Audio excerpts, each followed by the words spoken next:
Hi viewers, welcome to our channel. ప్రస్తుతం మనతో పాటు సీనియర్ జర్నలిస్ట్ భరద్వాజ్ గారు ఉన్నారు. వారితో ఒకసారి మాట్లాడదాం. సార్ నమస్కారం. సార్ నమస్తే. సార్ రవితేజ గారి ఈగల్ సినిమా మరి వాళ్ళ ప్రేక్షకుల ముందుకైతే రావడం జరిగింది సార్. మరి సినిమా పట్ల రవితేజ గారు అయితే చాలా కాన్ఫిడెన్స్గా అయితే ఉన్నారు. ముందు చెప్పడం కూడా చూసాం. మరి ప్రేక్షకుల్ని అలరించడంలో ఈ సినిమా ఏ మేరకు సక్సెస్ సాధించిందంటారు సార్? అంటే ఇది ఒక రకంగా రవితేజ కేజీఎఫ్గా చెప్పుకోవాలి ఈ సినిమాని. అంటే కేజీఎఫ్ లెవెల్లో ఇందులో అంటే సాయుధ సినిమా ఇది. సాయుధంగా ఉంటుంది సినిమా. టోటల్గా ప్రతి సన్నివేశంలోనూ కనీసం ఒక 50 నుంచి 1000 బుల్లెట్లు బయటకు వస్తాయి. కాబట్టి చాలా భారీగా తీశారు సినిమాని. విపరీతంగా ఖర్చు పెట్టారు. చాలా విపరీతమైనటువంటి ఎలివేషన్స్ ఉన్నాయి. అంటే వాళ్ళకి ఆయన కేటాయించినటువంటి బడ్జెట్లో కార్తీక్ ఘట్టమనేని ఆయన సినిమాటోగ్రాఫరు, ఈ సినిమాతో డైరెక్టర్ అయ్యాడు. తను ముందే ఒక స్టైలిష్ యాక్షన్ సినిమా తీయాలి అని నిర్ణయించుకుని ఈ స్క్రిప్ట్ డిజైన్ చేసుకున్నాడు. ప్రతి సన్నివేశాన్ని ఎలా తెరకెక్కించాలి అనేది డిజైన్ చేసుకున్నాడు. కానీ వీటిని కనెక్ట్ చేసేటువంటి కథ ఒకటి ఉండాలి అనే విషయాన్ని ఆయన వదిలేశాడు. దాని తాలూకా ప్రభావం పడుతుంది సినిమా మీద. అంటే థియేటర్లో కూర్చున్న ప్రేక్షకుడికి ఏం చూస్తున్నాం, ఎందుకు జరుగుతోంది అనేది చిన్న కన్ఫ్యూజన్. అయితే ఇంత హింసాకాండకి ఒక కనెక్టింగ్ పాయింట్ ఏమిటి అని గనక ప్రేక్షకుడు ఆలోచిస్తాడు అనేటువంటి ప్రమాదాన్ని గమనించే ఒక 3 కారణాలు పెట్టుకున్నారు వాళ్ళు. ఈ 3 కూడా చాలా సీరియస్ అంశాలు. యండమూరి వీరేంద్రనాథ్ గారు చెప్పేవారు గతంలో, కమర్షియల్ సినిమా అన్నా లేదు కమర్షియల్ నవల అన్నా బండెడి చెత్త మీద 4 విటమిన్ టాబ్లెట్లు అని. అలాగే ఇంత వైలెన్స్ ఉన్నటువంటి సినిమాలో ఆయన కనెక్ట్ చేయడానికి ఒక 4 పాయింట్స్ అనుకున్నాడు. అందులో ఒకటి బాక్సైడ్ తవ్వకాలు, రెండోది చాలా బర్నింగ్ ఇష్యూ, ఇప్పుడు ప్రపంచంలో చాలామంది ఆలోచిస్తున్నటువంటి వ్యవహారం, ఆయుధానికి మనిషి లోబడుతున్నాడు, మనిషి కంట్రోల్లో ఆయుధం ఉండాలా, ఆయుధం కంట్రోల్లో మనిషి ఉండాలా అనేది ఒక చర్చ జరుగుతోంది. సాయుధ మనస్తత్వం అనేది పెరిగిపోతోంది, వైలెంట్ స్వభావం పెరిగిపోతోంది అనేది ఒక ప్రమాదంగా మాట్లాడుకుంటున్నారు.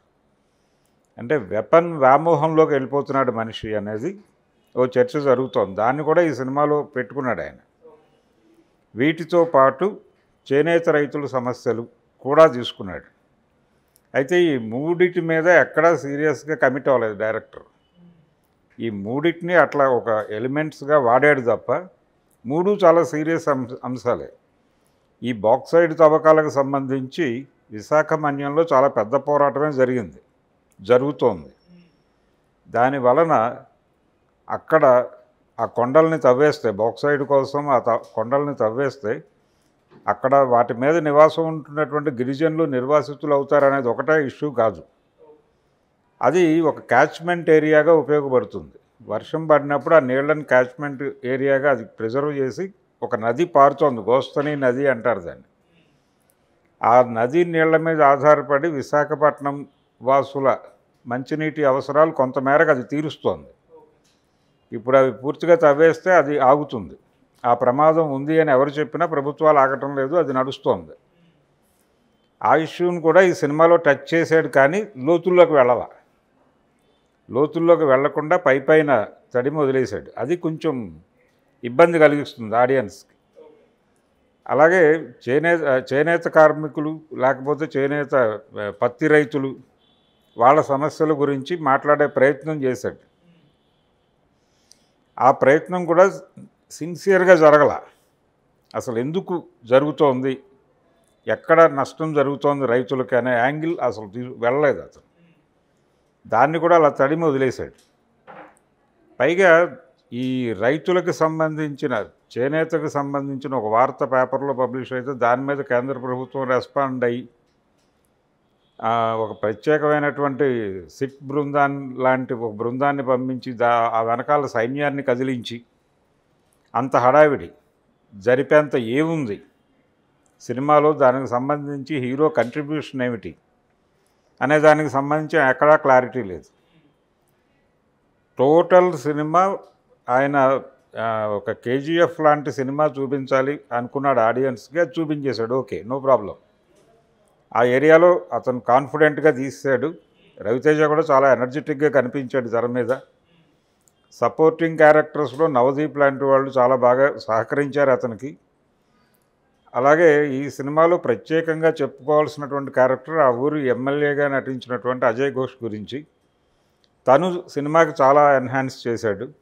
పొలిటికల్ లీడర్గా తన నుంచి ఒక పెర్ఫార్మెన్స్ ఎక్స్పెక్ట్ చేసి తీసుకున్నారు. ఆయన దానికి న్యాయం చేశాడు. శ్రీనివాసరెడ్డి అలాగే అజయ్ ఘోష్ కాంబినేషన్ సీన్స్ బాగా వచ్చినాయి.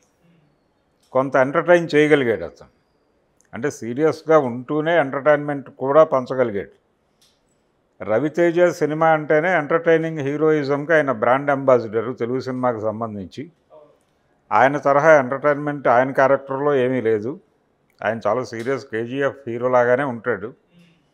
ఇది టోటల్గా రవితేజ కేజీఎఫ్ అనే పిలుచుకోవచ్చు ఈ సినిమాని. టైటిల్ కూడా అదే పెట్టేసినా సరిపోయేది. ఈగల్ అనే టైటిల్ పెట్టకుండా రవితేజ కేజీఎఫ్ అంటే సరిపోయేది. కేజీఎఫ్ నుంచి రకరకాల కొత్త రకం ఆయుధాలు వాడటం అనేది అందరు హీరోలు మొదలుపెట్టారు. రవితేజ ఈ సినిమాతో అంటే వెపన్ యూసేజ్లో కేజీఎఫ్ని మించి వెళ్ళాడు ఈయన. ప్రతిదీ వెపనే. ఒక జాతర జరుగుతూ ఉంటుంది, అమ్మవారి విగ్రహంలోంచి సడన్గా వేళ్ళన్నీ ఇలా వెపన్స్ ఓపెన్ అయిపోయి కాల్పులు జరిగిపోతాయి. అలా చాలా ఉన్నాయి. సర్ప్రైజింగ్ ఎలిమెంట్స్ చాలా ఉన్నాయి ఈ సినిమాలో.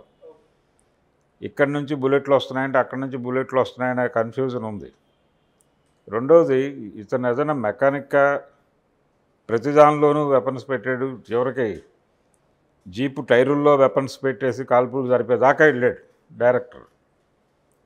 ఇంత డిజైనింగ్ మీద కష్టపడ్డ వ్యక్తి, ఇంత దీని గురించి ఆలోచించిన వ్యక్తి ఈ సినిమాని ఈ సన్నివేశాలన్నింటినీ కనెక్ట్ చేస్తూ ఒక కథ ఉండాలి, అది బలంగా ఉండాలి.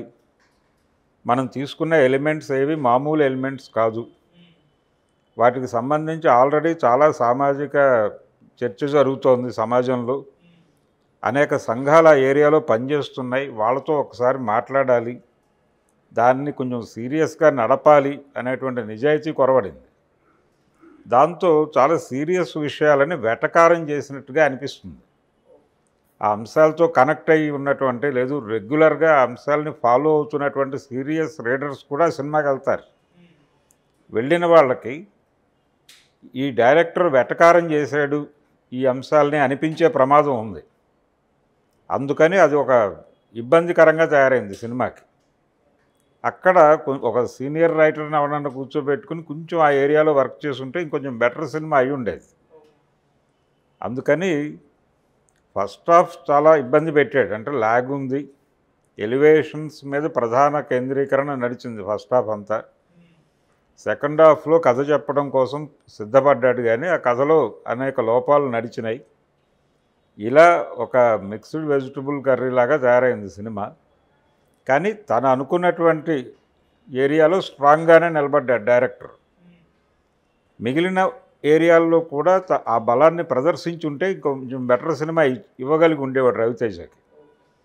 పీపుల్స్ మీడియా ఫ్యాక్టరీ వాళ్ళని అభినందించాలి. ముందు ఖర్చుకు వెనకాడలేదు. ప్రతి సన్నివేశాన్ని చాలా గ్రాండ్గా తీశారు. అంటే డైరెక్టర్ ఏం కావాలనుకున్నాడు, ఏం కావాలన్నాడు అవన్నీ సమకూర్చారు. డబ్బు కోసం ఎక్కడా వెనకాడలేదు. మరి ప్రేక్షకులు వాళ్ళకి డబ్బులు ఇవ్వటం దగ్గర వెనకాడతారా లేదా అనేది చూడాలి. ఇంకో 2-3 రోజులు పోతే తెలిసిపోతుంది ఆ సినిమా భవిష్యత్తు ఏంటి అనేది. పూర్తి సంతృప్తినిచ్చిన సినిమా అయితే కాదు ఇది. యావరేజ్ మూవీగానే నిలబడుతుంది. మనం ఇందాక అనుకున్నటువంటి ఎలిమెంట్స్లో కొంచెం పని చేసి ఉంటే ఇంకొంచెం బెటర్ రిజల్ట్ రాబట్టగలిగి ఉండేవాడు కార్తీక్ ఒకటే కాదు, ఇప్పుడు చేస్తున్నటువంటి చాలామంది డైరెక్టర్లు ప్రధానంగా సమాజం ఎలా ఉంది, సమాజాన్ని మనం ఎలా అర్థం చేసుకోవాలి, ప్రపంచానికి ఎలా చెప్పాలి అనే విషయంలో వీళ్ళు ఏమాత్రము కసరత్తు చేయటం లేదు, చదవటం లేదు. ఈ చదవటం లేదు అనే దాని తాలూకా వ్యాక్యూమ్ కనిపిస్తోంది తెర మీద. దాన్ని సరిదిద్దుకోవాలి. అది ఈ ఒక్క సినిమా గురించి కాదు, దాదాపుగా అందరు డైరెక్టర్లు చేస్తున్న తప్పు అదే. ఆ తప్పు ఈ సినిమాలో మరింత, అంటే అంత సీరియస్ ఎలిమెంట్స్ తీసుకుని వాటిని అలా తడిమేసి వదిలేయటం. ప్రభుత్వాలు ఉన్నాయి, ఇక్కడ పాలసీస్ ఉన్నాయి, వాటి జోలికి అసలు ఆ ప్రస్తావనే లేకుండా నడుపుతాడు ఈ సినిమాని. మరి అంత గాలిలో నడవవు కదా ప్రపంచం. అది ప్రాబ్లం. టోటల్గా ఒక యావరేజ్ సినిమా. రవితేజ చాలా కష్టపడ్డాడు ఈ సినిమా కోసం, డెడికేటెడ్గా ఉన్నాడు. అనుపమ పరమేశ్వర్ క్యారెక్టర్ కావచ్చు, ప్రతిదీ ఎవరికి వారికి ఇచ్చినటువంటి స్పేస్లో చాలా బాగా వాళ్ళు నిర్వహించారు వాళ్ళ పాత్రల్ని. ఇంత కష్టం వృధా అవుతుంది అనేటువంటి ఒక బాధ. ఇంతమంది చాలా కష్టపడ్డారు. అతను అంటే యాక్షన్ ఎపిసోడ్స్ తీయటంలో విపరీతంగా కష్టపడ్డాడు. దాంతో మనకి ఇబ్బంది ఏం లేదు, ఆ మేరకు ఓటేయచ్చు అతనికి. కానీ ఇంత యాక్షన్ జరగటానికి ఒక పునాది ఉండాలి కదా, ఆ పునాది డిజైన్ చేసుకోవటం దగ్గర తడబాటు. ఆ తడబాటు సరిదిద్దుకుంటే బాగుండేది అనే సలహా తప్ప టోటల్ సినిమా ఒక యావరేజ్ అనుభూతే. ఈ సినిమాకి నేను ఇచ్చే rating 2.5. Okay sir, thank you so much sir. ధన్యవాదాలు.